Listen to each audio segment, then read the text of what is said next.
Stop it real quick. No, we don't. Eric, and I'm the Community Development Specialist for Region 3, Southwest Iowa. And I'm so excited to be presenting this information today with Melissa Jewell and Julie Davis. We want this to be a very interactive time for you. And just as a reminder, we are recording this event today.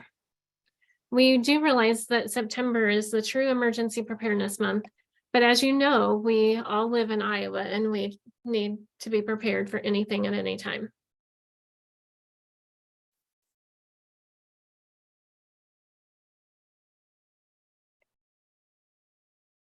So today we're going to go over the agenda of the importance of emergency preparedness, resources available, connecting with an emergency manager, and we also have one on the call today with us, and her name is Melissa Spencer.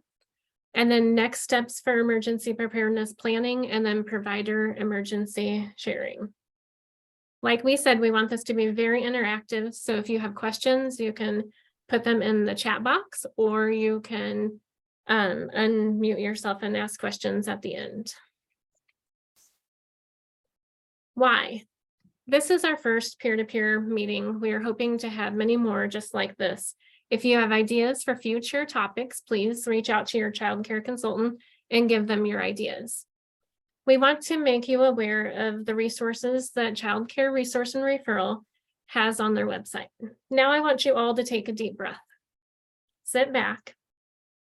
And I want you to think about a time when you used your emergency plan. How did you feel? How did you do in the emergency situation? Did you feel prepared? What could you have done differently?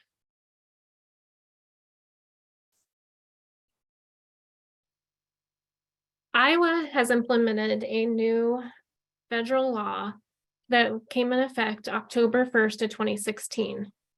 This makes sure that every child care provider with federal funding through CCA, IQ4K, CCR&R, and it's called the Community Block Grant.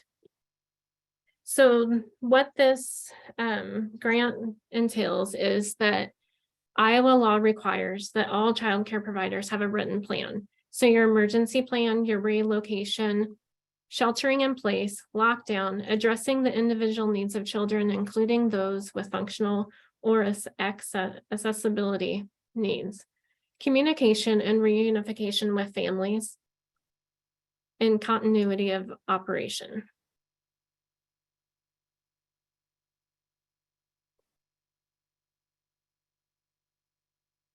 And next, Melissa Jewell will speak to us.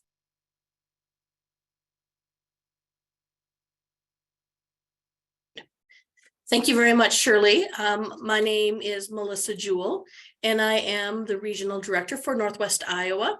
And I have switched over to my screen and to the website. And what I'm going to go over today is a lot of the resources that we have available. We want to make sure that you guys are aware of what's out there. We work really hard to make sure that we have things that you need. If there's something that you're like, "Ooh, I wish you had," again, please reach out to your emergency preparedness or your child care consultant, and they'll get back to us and we can get some resources available to you. But to find out where you get all of your resources, you start at our iowaccrnr.org webpage here. If you click on the providers, you get a drop-down arrow. And in that, you're going to go to the green section, and there's a whole page dedicated to emergency preparedness. So when you click on that, you can open it up and you'll see all of our resources are on one page. We want to make it really accessible and easy for you to find everything that you need. At the top of the page, again, it reminds us of that law that's in place from October 2016 and the 6 areas that you have to have in your emergency plan. Iowa does not say that you have to use a definite template, but what they say is that you have to make sure that you have these 6 areas in your plan somewhere. So if you are a center that is part of a church or a school and they have their own emergency plan, that's great. You can use their template as long as you make sure that these 6 areas are in there. For everybody else who doesn't know where to start, later on, we're going to go through and I'm going to show you where you can find your own templates to use from this. But just want you to remember that while we have these resources, none of them are required. You can choose and select anything you want. You can make your own up if you need to, but these are just here to be a help. And the only thing that is mandatory, again, are these 6 requirements to be in the plan. So we work very closely with Iowa Health and Human Services, HHS. You'll hear me refer to them as HHS. They used to be the Department of Human Services, DHS. They've recently changed their name to HHS. And you're going to see like some of the logos are old on here. We're still in the process of switching over to their new name, and we'll get that done in the next year, over the next year.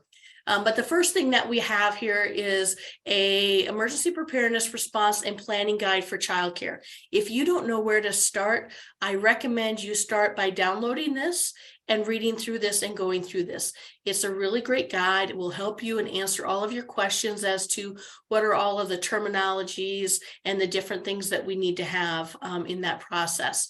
And it was created again by HHS and a committee of Child Care Resource Referral and HHS licensing and home staff that really try to make sure that we have everything that you need on there.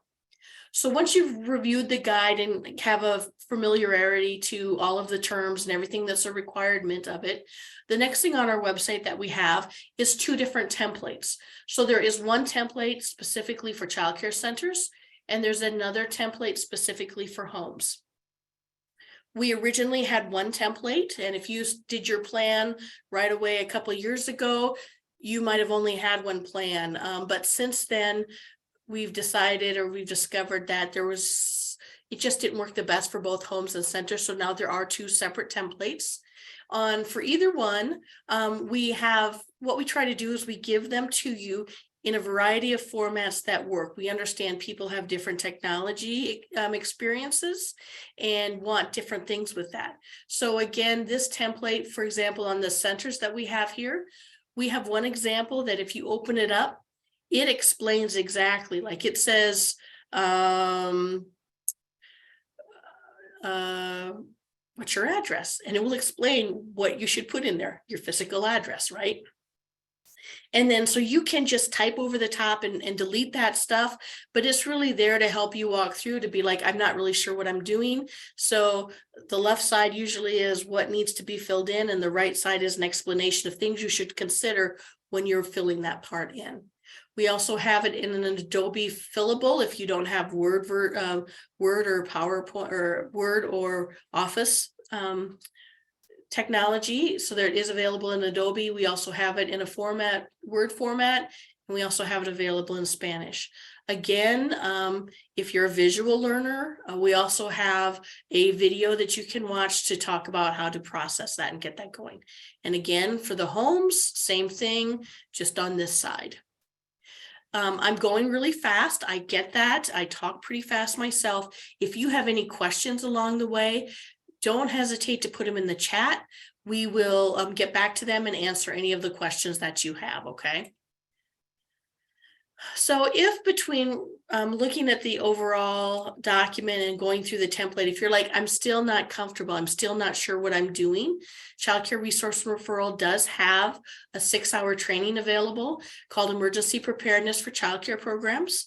You can talk to your local child care consultant to find out when it's being offered in your area. You can also go to iPower and check out when those are available. They're not available regularly, so try to do some pre-planning, and if it is being offered, definitely want to take that and look at that and get that on your professional development plan. But I would even say you're going to learn something even if you have your plan already done. It's a really good training. It goes through all of the pieces, so I recommend you see that if you need to. So now we're going to go, the website's going to kind of walk you now down into a deeper level and to break down some of the pieces in that plan for you. So we kept created everything with a video part to it. So here we have just a welcome to emergency preparedness video that you can watch on this, and it will help you start your business planning process. Then when you're in that planning process, it's going to talk about through your assessment process, are you going to address a bomb threat? Here is information specifically about a bomb threat. We give you a video explaining why you need it, things you need to consider, and then we give you a PDF or a Word version to help you create your policies and any forms you need around a bomb threat. And you'll see there's a wide variety of things in here. Child identification cards. If you have to evacuate and you have a lot of children and different people are going to be helping you, how do you identify the child and have that identification card? Equipment check forms, evacuation drill permissions, exit signs. Again, we try to think of everything, and there is a video, PDF, and Word form for you to go through all of that. Now, if that seemed a bit overwhelming and you're more of a list person, we have the same forms, just I want all the forms in PDF, I want all the forms in template. You click this and it will give you all of those forms individually that way too. There are a couple forms that are with Healthy Childcare Iowa. And in those cases, it's the Child Care Weather Watch form and the first aid checklist. Since they're not our forms, we have just a link over to their website so you can access them and have those forms available to you also.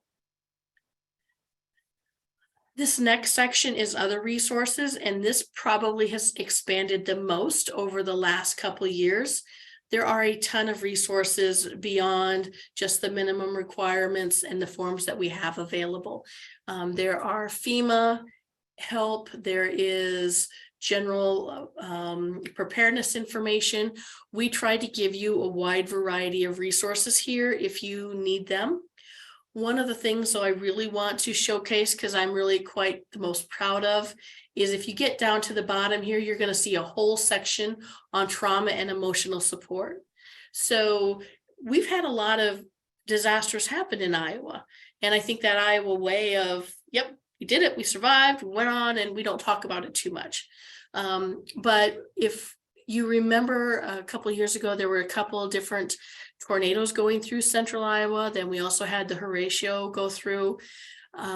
When that happened, we started getting calls from DHS licensing staff and from childcare programs going, hey, our children went through a very scary storm and now they're afraid. Whenever we talk about weather at the childcare center, or there's looks like it's stormy weather, they come in and they have like a lot of emotional trauma now for storms and are afraid of that.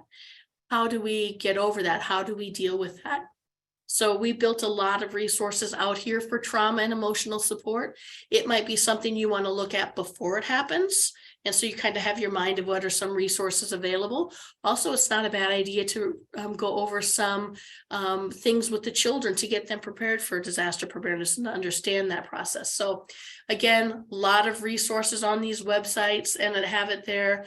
And we just want to make sure that we have everything that you need to be successful for this emergency preparedness.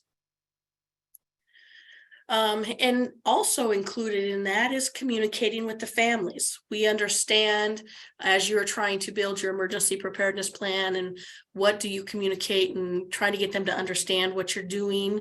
We have 5 different family flyers that talk about different things that you might be planning in your scenario.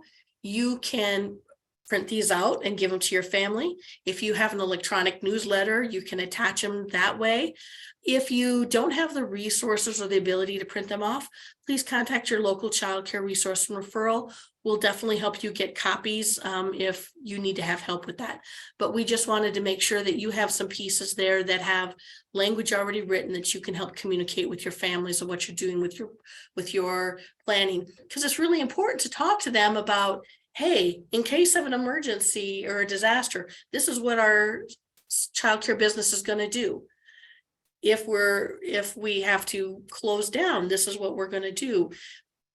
what's the plan when you go home, or the child goes home, or who's going to pick them up if a disaster happens? Like, get them really thinking about emergency preparedness themselves, because it is very important. Then we also have some reminders of emergency preparedness also on our website.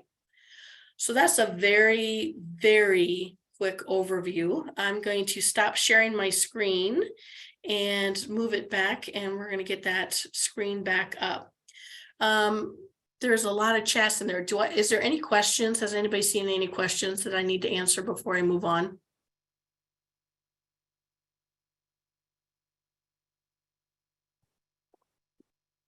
We do have a question asking if these are in other languages. And also there was a notice that our first aid link is not working, that we will get that checklist link updated. Thank you guys so much for catching that for us. So the question is about the other languages, Melissa.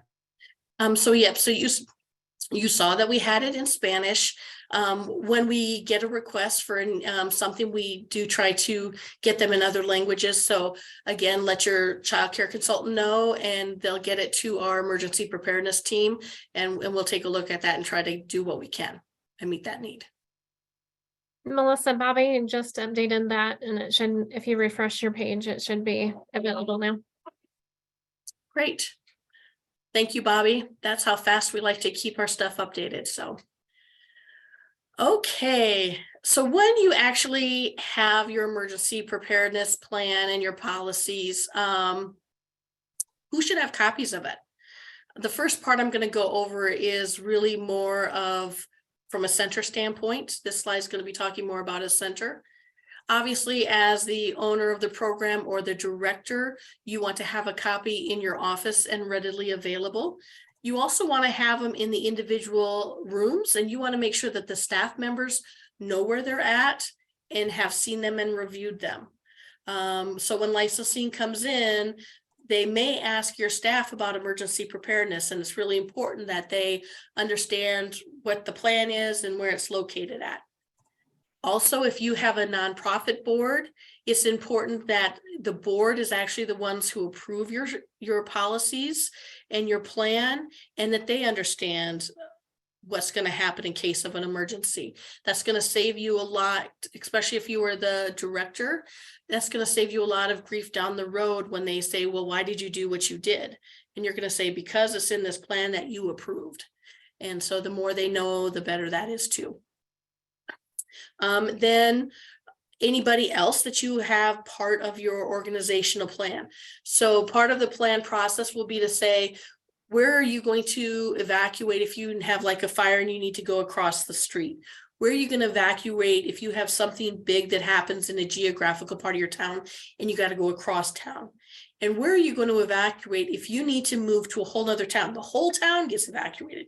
So you need those 3 locations set up beforehand. Well, they should know what your plan is. They should know your processes and things like that. So those 3 locations are somebody who needs to have a copy of your plan. And then if appropriate, and you've talked to your local emergency manager, they may be interested in having a copy of your plan also. And we'll hear from Melissa Spencer a little bit more about how you can work with emergency managers. Can you click to the next slide for me, Shirley?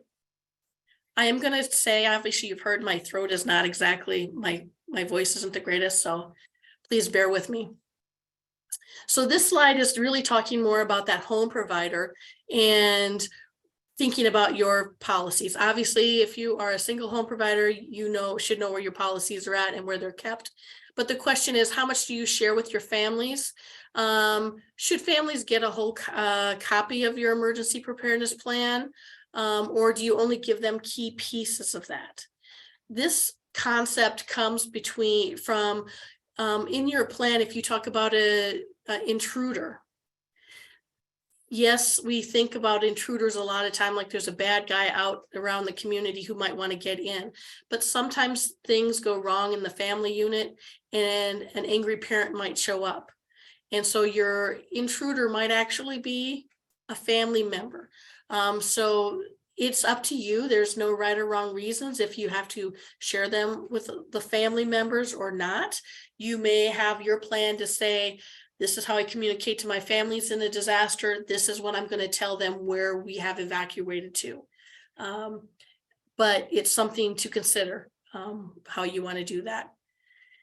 And you need to make sure that all your staff and your assistants and your volunteers have it. I should still be on the center of pages. Your new staff, your subs, your assistants and volunteers should have them. And then you need to do annual training, and you need to do consistent testing of your plan to make sure you're okay, doing your fire drills, doing a tornado drill, things like that. Can you move on to the next slide for me?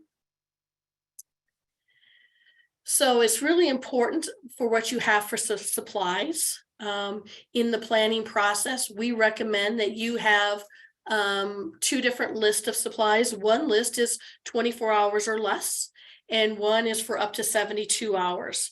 And so the quantities of what you need and what you need for that time period are different. And it's easy to look at that list and go, oh my gosh, how am I going to have baby formula and keep it at a different location? You don't have to let your supplies expire.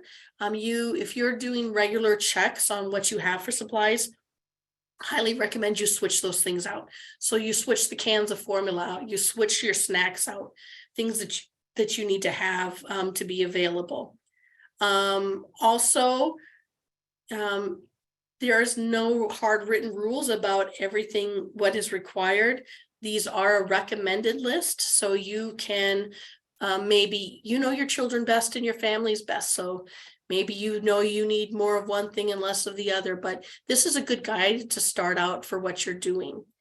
And just make sure that you're looking at your supplies periodically and making sure that you have enough and that they stay current. Can you go ahead and change for me, Shirley?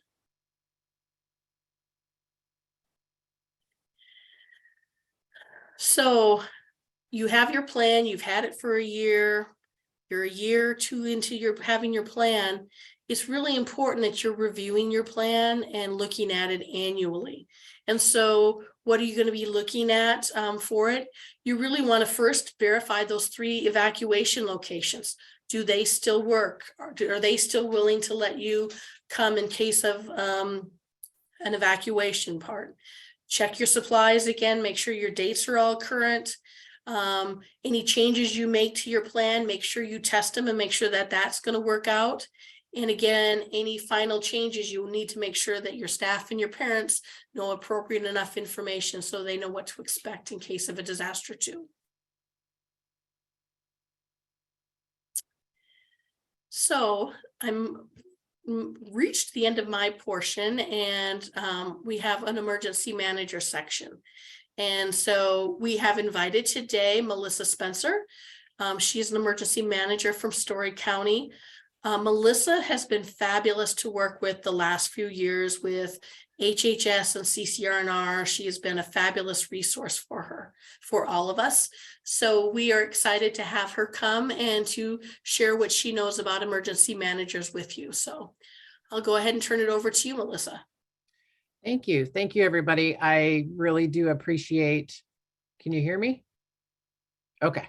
I do appreciate the time today to come speak to you all about a little bit about what emergency management is. And every county in the state of Iowa has an emergency manager.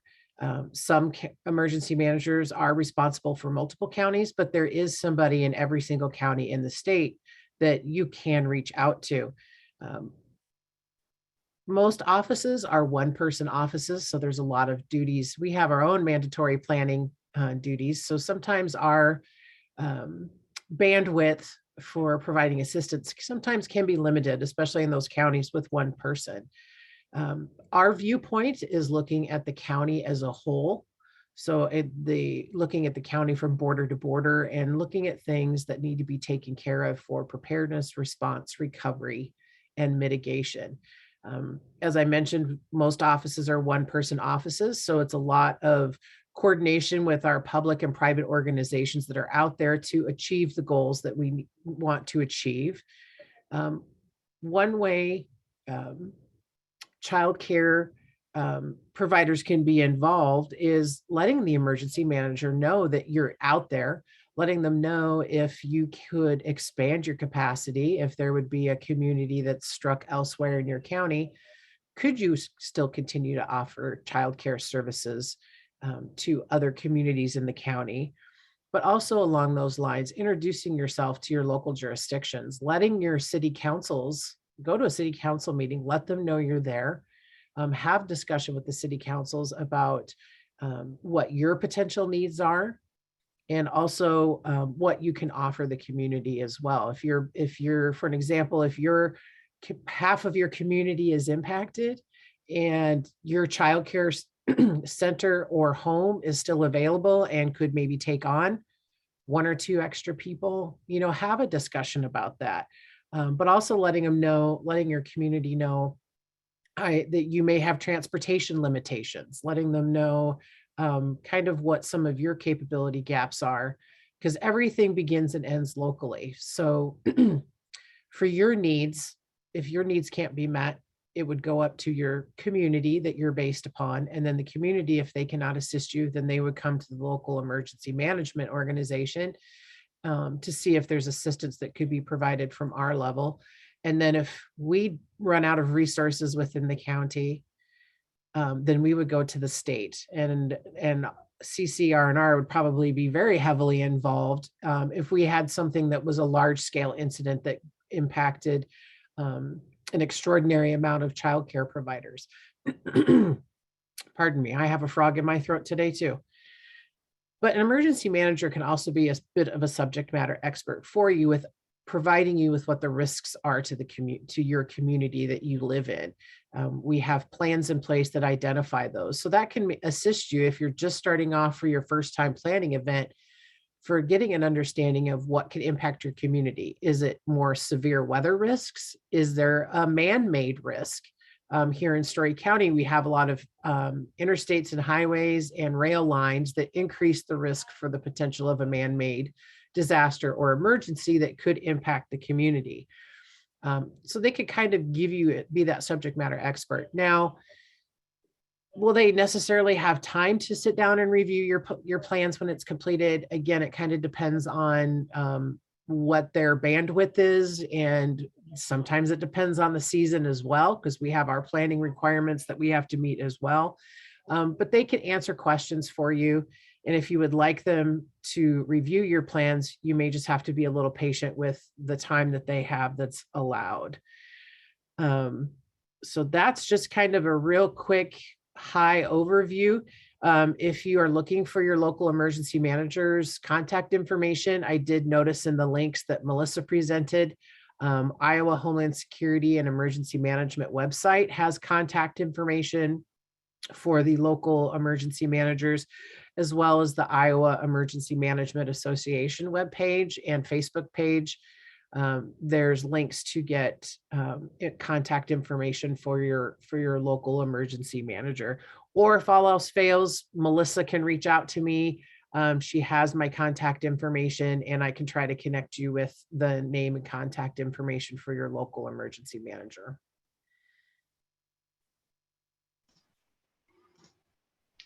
Great, Melissa. Thank you so much for being here and talking to us today. I really think that it's important that you share that emergency managers are available in all different counties to collaborate with childcare providers, because that can really help the community, right? We never know when an emergency might happen. So connecting with your emergency manager is a great idea, so that you can help out other childcare providers that may be in or around your community. So my name is Julie Davis. A lot of you know me as the Community Development Specialist in Region 4. I'm going to kind of go through the next few slides and kind of handle the networking piece. We do have a couple questions in the chat box that we will get to in just a few slides. So I did want to let you know that we have a resource on our website, and it is the Alert Iowa statewide system that you can sign up for. It's a statewide messaging system that you can use to receive emergency notifications that are specific to your county. So the top picture will show you where to find that on our website. Great, I'm so glad you clicked into that for me. Here is the website. When you click on that link, there are 3 options or 3 different ways that you can sign up to receive emergency notifications. 3 really easy ways to do that. The first one is to just sign up on the website. If you scroll down a little bit more, you can see that. Great. There's option 1, to create a profile through your county's website opt-in page. You can just click that sign up for alerts and receive them depending on what county you live in. Another option is to download the Smart 911 app. And by downloading that app, you can also enroll in that program.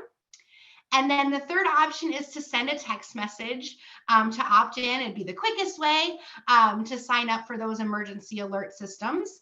And then here at the bottom, you can see on that right-hand side, all of the counties in Iowa that are served by the Alert Iowa statewide messaging system. To get started, also, you can just click on whatever county that you live in, and it will take you to the sign up page where you're going to enter some just basic information about you and your child care program. Great, things like your first name, your last name. You'll create a password with your email address, and that way you can get those alerts that way. And that is available on our website under the General Emergency Preparedness section. So that is a great resource for you all. And so when you're thinking about emergency preparedness, think about who the resources are in your community. Like Melissa Spencer said, there's emergency managers that can help you out and collaborate with you and be a great resource for all different kinds of emergencies that could happen while you're providing childcare. Another great resource in your community could be your local police and fire departments. You can let them know that you are a child care program and collaborate with them as well as your emergency managers to see what kind of resources they have available for you, and also just so that they know that you are a child care program operating and taking care of children in your area. You can also talk to your local community school district for collaboration. A lot of parents have children that are both in childcare and in school, so collaborating with a local community school district can be a great resource also for childcare providers when it comes to emergency preparedness. So really my favorite part of these peer-to-peer networking meetings is the networking part where we can learn from each other. So, we want to hear from you about what emergency preparedness questions or stories or tips that you might have to share, things that you have experienced in your program or things that childcare providers have experienced. A lot of times, if any of you have questions or stories or tips, other childcare providers can benefit from those. So as you're thinking about those, I know that there were a couple of questions in the chat box that we're going to go over first. And then we would love to hear from you, whether you want to just keep adding those messages to the chat box, or if you want to raise your hand and we'll unmute you so you can share. Let's see. The first question that we had in the chat box was, one provider is curious to see if there's a certain limit on how much storage can be out in the hallway. If they needed an evacuation crib, if that would need to go out the playground door as a fire route. So is there kind of any guidelines around, how much storage can be outside of the classroom? I'll go ahead and answer this, Julie. There are no hard and fast rules written down, and it really all depends on your environment and how wide that hallway is. It is recommended for best practice that you would not have very much out there in storage for a variety of different reasons. But if you have questions on that, it would be something that you'd want to talk to your HHS local staff about to see what they say is okay, or possibly the fire marshal. But you definitely don't want to, in case of a fire or any other evacuation, trying to push children through that hallway and keep getting caught on different stuff that's in that hallway. So a clean hallway is your best bet. Great, thank you, Melissa. And then is Oh, I see that you answered that in the chat about the local coordinator list being available under resources on our website. Do people want me to show where I found that to kind of guide them through? I can show that to them quick. Yeah, let's do that. That way anyone who else, any other providers that are curious can go ahead and. Okay, so I am back on the emergency page. You're gonna see I'm kind of all, whoops.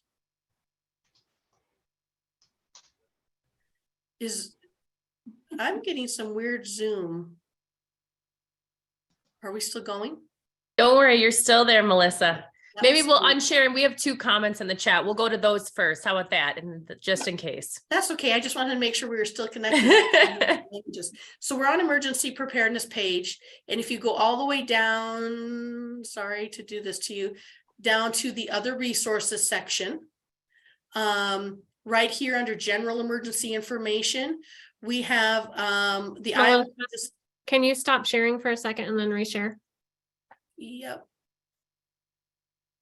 Nothing was moving. Sorry. Nope, that's okay. Seeing it now?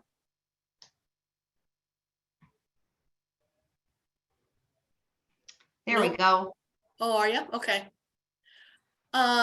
So you're seeing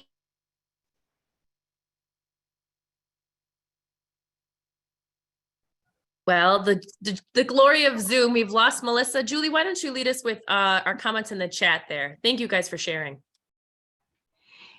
Yep, that's all right. You know, we kind of have to roll with it when we're using technology. So we'll just keep going. It is there under the resource list. And if you have additional questions about where to find anything on our website or on our page, you can always connect with one of us, the community development specialists, or your child care resource and referral consultant who can help you find those.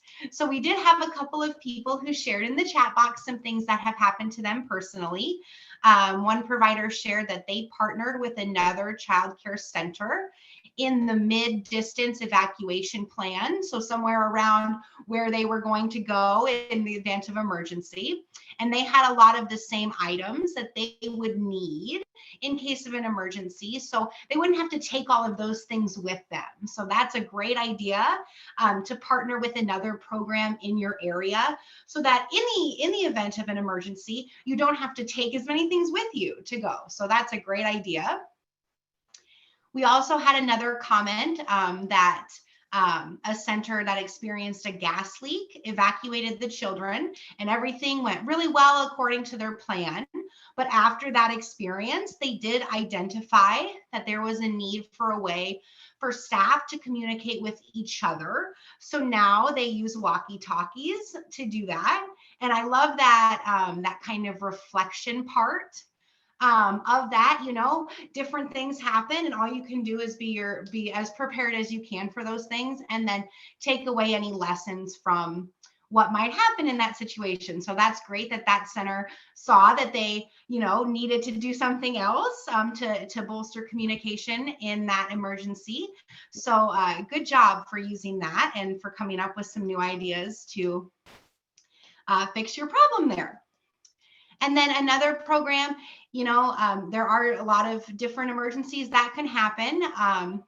You know, there's a program that needs to have an active shooter plan. So they've had parents in the past ask if they have 2 separate plans for indoors or outdoors, depending on if that emergency would happen, depending on where it would be.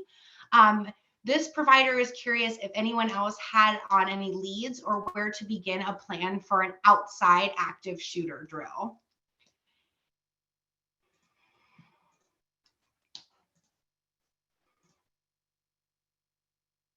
You can share those in the chat box with Taylor if you have any ideas for that. Also, Taylor, your child care consultant, might have had experience with that as well. So you can always connect with her to see if she has any ideas for you too.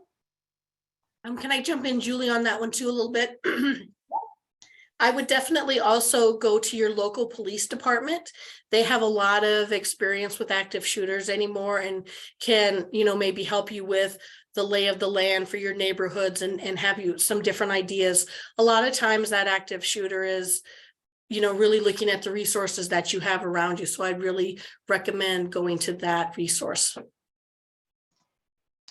Great, thank you, Melissa. And another provider shared that they actually do partner with their local police department, and they have some collaboration with the police chief there and some texting system there, so that if there is something happening, an active shooter emergency outside, that they have a plan of what to do with that.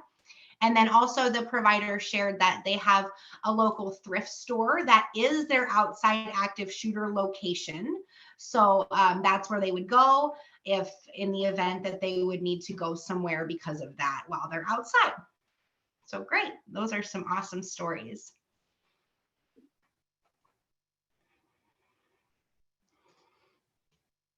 Anyone else have any questions or stories or tips to share? I would also invite any child care consultants that are on with us today to, share anything that maybe you have experienced with any of your providers that you think might help other child care providers. There's a wide variety of different things that can happen today. So, it's important to be prepared for lots of different situations. Julie, another thought that I might had is I went to a training once, and they were talking about reunification of families and children. And they had somebody who was working down at in Louisiana when they had that big hurricane come through. They talked about it was exactly 1 year it took to reunite the last child with the family. And to think about reunification for children and how important that is.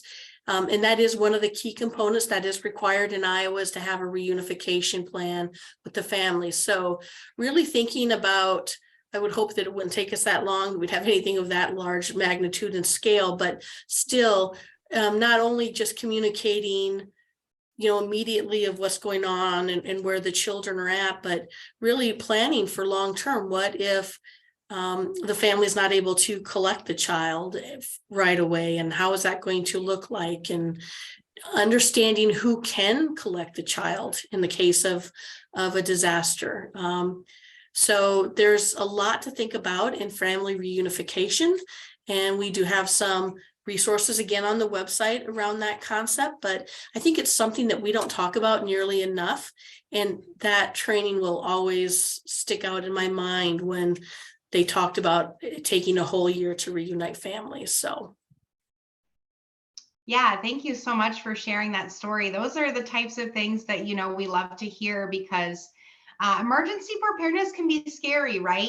Thinking about bad things that might happen when you're taking care of children isn't always a fun thing to think about, but we know that those emergencies happen really quick. And if you don't have a plan that you've practiced or a plan in place, then it can be really hard and stressful when the time comes to address those emergencies. So thank you for sharing that, Melissa. Melissa, We also have, Julie, go ahead. Julie, yeah, go ahead. There's another thing in the chat box. You want to read that real quick? That was a really good idea. Yeah, this is a great idea. One of our providers shared that their licensing person had recommended putting all of their evacuation supplies in a suitcase with wheels. And that's just a great idea. That way you can grab it and go, and you don't have to worry about carrying it or being able to transport it. It's already all there ready for you. Also making sure that you have a large enough bag. It's always great to have extra room in case you need to put something in that bag while you're off site or in the event of an emergency. So I also think that that's a great tip too, making sure you have some extra room for your stuff. And then another question we had is, what do you plan on using for transportation to emergency locations that are not local? This center specifically does not offer transportation. So any tips on, using transport or having transportation to emergency locations that are farther to get to than maybe walking to? Transportation is a very tough subject to talk about, right? HHS licensing can't say don't follow local traffic laws, get children out safely. Talk to emergency managers and they're just like, just get kids out safely. And so really, ideally if you have the ability to make a plan where everybody has appropriate car seats and things like that, great, make your plan and do it like that. If not, have a plan that's reasonable. How many staff do you have? Do they have cars? Do they not have cars? How many could they take? Just make sure that you have something that's a reasonable solution. If you have so many kids and not enough staff that drive cars or have that way, that's a great example of you really need to be in touch with your local emergency manager. They might have better ideas about what is available if you need something on a much larger scale. Or even if you're a home provider who doesn't drive, kind of coming up with that idea and making those plans. But there is no right or wrong reason. You just, again, have to look at what resources you have around you that are available to you and try to make a plan that's going to work for you. Melissa, do you have anything to add to that, Melissa Spencer? Yeah, it is going to vary greatly between counties. I did see one comment in here that a local emergency manager said they could get city buses with one phone call. That's not going to be the same everywhere. And so the key is talk, if you just don't know where to turn or don't know what to do, is having a conversation with your local emergency manager to know what resources are available in that county.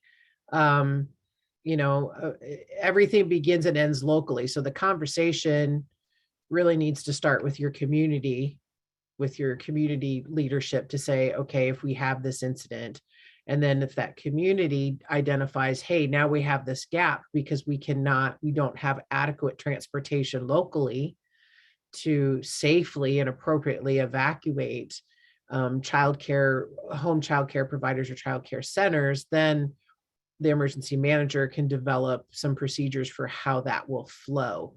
But again, every emergency manager does things just a little bit differently.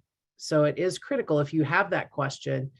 I probably am not going to, if a childcare center would call me and say, hey, I need this resource, I, here in my county only, will steer them back to their city and say, let them know that you need assistance. And that request process will funnel up pretty quickly. If we know we have a child care center that can't evacuate, they're in a dangerous situation. I'm not going to sit here. I'm not, what Melissa said, some of us say, hey, just get the kids out in as safe and as safe way as possible. If there's no other alternative, life safety is always the priority. So there's a couple avenues. Talk with your emergency manager. If there's no other options, do what you need to do to get those children out safely and as appropriately as you can. But again, it's not the same in every county for how they're going to deal with that. What I've heard people say, well, I'll call the school and have them see if we can use their busing and help them do that. That's great, but you have to do it before any disaster happens. You can't wait for the day of the disaster because they're also in chaos trying to evacuate. So whatever transportation you think you want to use or can use, it's really important that you have those communications early and you have that agreement finalized early before anything happens. Yeah, most definitely, because you could rapidly find out that resource is also being requested by 4 other people. And depending on the agreements that are in place, or if there's not an agreement in place, you may have just lost what you think is a resource that you have. School bus, maybe if the school's within a disaster zone, the school's going to use their school buses to take care of their kids first. I mean, just to be very honest about it. So work with that emergency manager, try to identify some of those other resources that are available, out in the community or in the county that could be able to help you if you have that capability gap. I think those are all great suggestions. And, it never hurts to have a backup plan, right, to your original plan. So as many people as you can coordinate with and as many resources as you can find that can be helpful can be really great to have all those plans in place just in case, like you said, Melissa, in case, there are already buses being used. That was also in the chat box, depending on what the emergency or the disaster is, those might not be available to you. So coming up with a couple of different plans if you can, great things to think about. Also, if you are able to practice, during drills, actually going to those places or utilizing that type of transportation or whatever is in your plan can be helpful if you're able to do that. But again, like Melissa Spencer said, when it comes to life and death emergencies, you really just do what you can to get children to a safe spot. We had a provider talk about getting in a contract in writing with anyone you're going to be working with for transportation. Again, a great thing to think about as you think ahead about transportation issues that might arise during an emergency.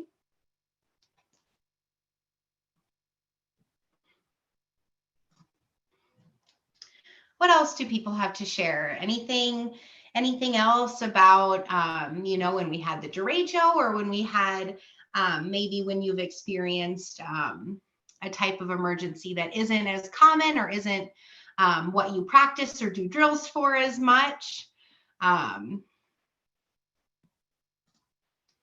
We had a comment that someone has seen childcare providers get really creative in finding great stuff for their emergency bags and kits at, the dollar store or even big box stores, things like rain ponchos, craft kits and books for children to keep them busy in the event of an emergency, small amounts of items that might be needed for a bag. If providers are looking at how they might be able to afford some emergency items. And a local compliance worker asks some of the child care centers if they have to have the children take naps with their shoes on. That's a great recommendation in the event that, they have to get out really quickly and they need to, walk somewhere and to keep their feet safe. So I know a lot of you in child care centers have heard of that before. To have children nap with their shoes on in case something happens. Again, not always a fun thing to do, but something to plan for in advance in case something were to happen.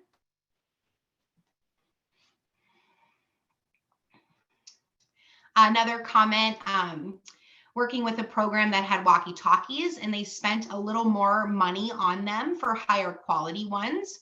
And the walkie-talkies had a built-in weather radio and a flashlight.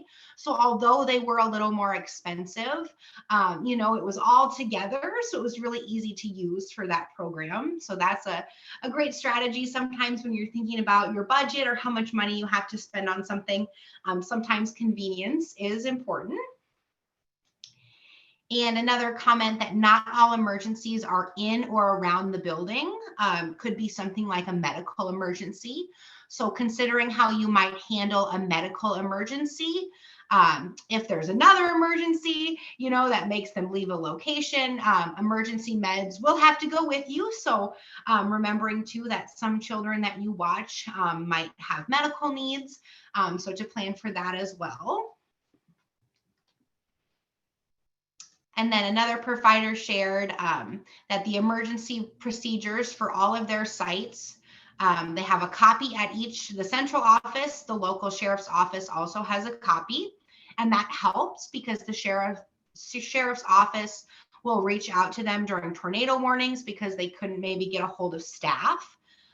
So being able to call the staff cell phones, they were already in the shelters with the children. So really, again, just collaborating with your local police or fire department can be helpful. Hey, Julie, I've got something I kind of wouldn't mind adding to that. Great, go ahead. The local sheriff's office, again, it is more about what Julie talked about is meeting with them and talking about alerts. My previous position to this one was actually working as a dispatcher for a local sheriff's office So I worked several severe weather events. That may not always be the same, again, in all counties, where a local law enforcement agency will have the capability to reach out to specific childcare providers. The Iowa Alert System, here we call it Story County Iowa Alert System. Most emergency managers have severe weather events. So anytime the National Weather Service puts a severe weather warning out for tornadoes or severe thunderstorms, if they have that set up, that information will come to you that there's a tornado warning faster than what a dispatch center can call you and let you know there's a tornado warning. So again, I'm just putting a plug in for the Iowa Alert System. If you have questions about how it works in your county, the emergency management coordinators in the counties that have it are the gateway to that system and are the subject matter experts. So if you have any questions about making sure you're getting weather alerts, reach out to your emergency management coordinator. Great. Thanks for that, Melissa. And when I was kind of exploring that website before this presentation, I signed up. It was so quick and easy. So I would totally recommend doing that as well. It just took me just a couple seconds really to apply for those emergency alerts. So. And there's a portion when you go online where you can share a whole lot of additional information about things, specific to your buildings and things, or specific to the types of medical information or anything like that. You don't have to share that information to get signed up on the system. I did see somebody's comment that, yes, you will receive a call in the middle of the night if you've opted in for that emergency message and it's 2 o'clock in the morning and a severe thunderstorm warning or a tornado warning drops. Whatever method you have chosen, whether it be a text message, phone message, or email message from that system, there is the potential you will get woke up with that. But it's just kind of another layer of information and protection, early warning that you can get, especially for those severe weather events during the summer. Absolutely. We also had a reminder, around the lines of transportation. Road conditions can really change quickly where we live in Iowa. So planning on bringing extra food or snacks or diapering items along with your transportation bag is a great idea. We also had someone share too that they've had the experience of an adult caregiver being unable to speak. So they had some extra children's files with photos. That was a bonus in that particular instance. We also had a provider share that an easy little addition to their emergency preparedness kit was a plastic tablecloth that had a cloth backing that helped her define a space in the event of, an emergency. She called it her magic carpet, and that helped, to take some stress off the children and make it fun. It was good for, if you have a tornado drill and you have a cement basement, or you have to go somewhere to have a cleaner space to sit down, if you have to serve food or change diapers. So that's a really great suggestion, a really easy thing to add to your kit. Another provider shared that they had to go into lockdown due to an incident that was happening just a few blocks away. So her staff ended up being with children until almost 7 p.m. that night.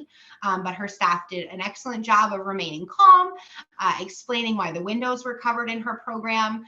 They were able to provide snack and a small supper to make sure that children were getting their meals in while they were still in care. And, there was a lot of stuff being done during that time. Books were being read, and other staff were making sure to keep families updated on how their children were doing in their extended time. And now, because of that incident, this program practices intruder drills monthly. So that, like Esty said, that's just a great example of why drills are really important. Julie, can I add to this one too? That's a great example. Yeah. We've also heard where center staff, it's really hard when you're in a lockdown scenario and families find out that they're in a lockdown and they're coming to pick up their child regardless, and they want to get their child out. So lockdown has meant lockdown. parents shouldn't be able to come in and you shouldn't be able to let children go out.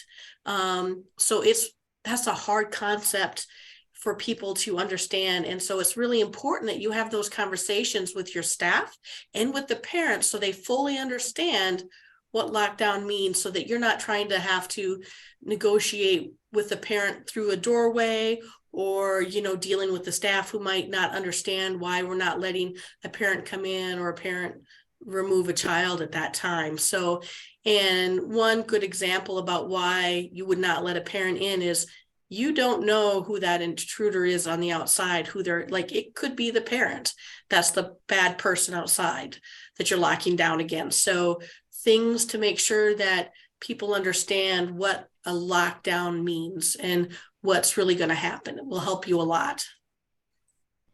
Absolutely. Just another reminder to be prepared ahead of time and have those conversations with your families. I appreciate everybody sharing. It's just a little bit after 2 o'clock. So Shirley, you want to flip to the last slide? Great. There's another link on this slide for our emergency preparedness page on the CCR&R website. There's also a link here for contact information for your area. Please know that if you have any questions at all, you can always reach out to a community development specialist.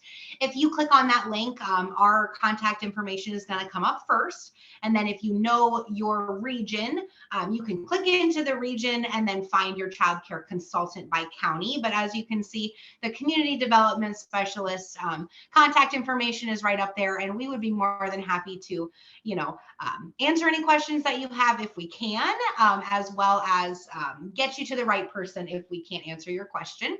And we encourage you to sign up for our emergency preparedness texting platform. This is just an easy, free way to keep you informed and to give you some more emergency preparedness tips. All you have to do is text Iowa EP to 59925, and you will receive 48 text messages over the course of a time, and they will have emergency preparedness tips for your child care program. So we're really happy that you all were able to join us today. A link to this recording will be posted and sent out if you would like to review it. Again, remember that CCR&R is a great resource for you, and we're happy to answer any questions that you have, as well as your emergency managers in your area.